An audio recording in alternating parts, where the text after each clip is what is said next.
হরে কৃষ্ণ। দেখো দিদি ভাইরা, আমি অর্চনা, আমাদের শাশুড়ি বৌমা রান্না করে। আমি প্রতিদিনের মতো একটা রেসিপি নিয়ে চলে এসেছি। দেখো, ভাজা পিঠে করব। চাল গুঁড়ি নিয়েছি, দেখো চাল গুঁড়ি নিয়েছি, দুটো মৌরি দিয়ে দেবো, পরিমাণ মতো নুন দিয়ে দেবো,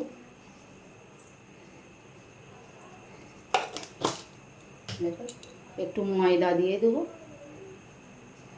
তোমরা সুজি দিতে পারো, এতে শক্ত শক্ত হবে।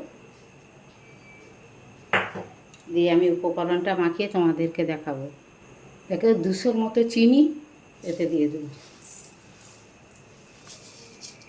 দিয়ে তোমাদেরকে আবার দেখাবো। দেখো দিদি ভাইরা, হাত সহ গরম জল নিয়েছি, গরম জলটা এতে দিয়ে দেবো।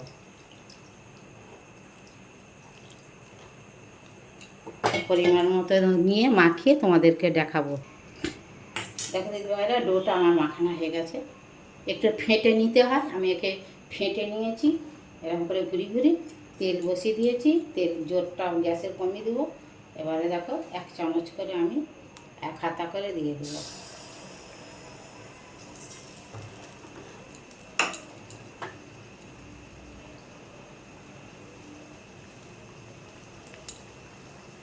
দেখো দিদি ভাইরা, কত সুন্দর ফুলেছে, এত ফুলেছে, ফেটে গেছে এখানটা। দেখো, যত একে ফাঁটা হবে তত সুন্দর হবে। এটাকে আমি উল্টে দেবো আবার,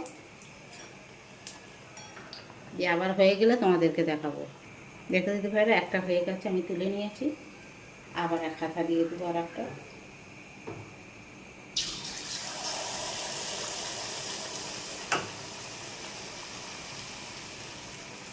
দেখো দিদি ভাইরা, 2খানা আমার হয়ে গেছে। এবারে সবগুলো করে তোমাদেরকে সবটাই দেখাবো।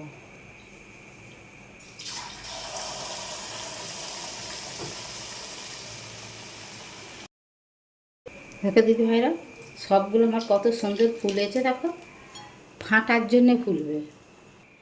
দেখো দিদি ভাইরা, আমার ভাজা পিঠেগুলো সব হয়ে গেছে। দেখো কত সুন্দর হয়েছে, দেখো বড় বড়, এরকম মচমচে করে ভেজেছি। তোমাদের যদি ভিডিওটা ভালো লাগে, আমি প্রথম থেকে শেষ পর্যন্ত দেখেছি, যদি ভালো লাগে এইভাবে করে খাবে, সকলের সঙ্গে শেয়ার করবে, একটা লাইক দিবে, কমেন্টে লিখবে আমার ভাজা পিঠেটা কেমন হয়েছে, তাহলে ধন্যবাদ জানাতে সুবিধা হবে। তোমরা কে কোথা দিয়ে ভিডিও দেখছো কমেন্টে লিখবে, তাহলে আমরা ধন্যবাদ জানাবো। মহাদেবের কৃপায় শ্রাবণ মাসে তোমরা যে যেতে আছো ভালো থাকো, সুস্থ থাকো। হরে কৃষ্ণ, রাধে রাধে।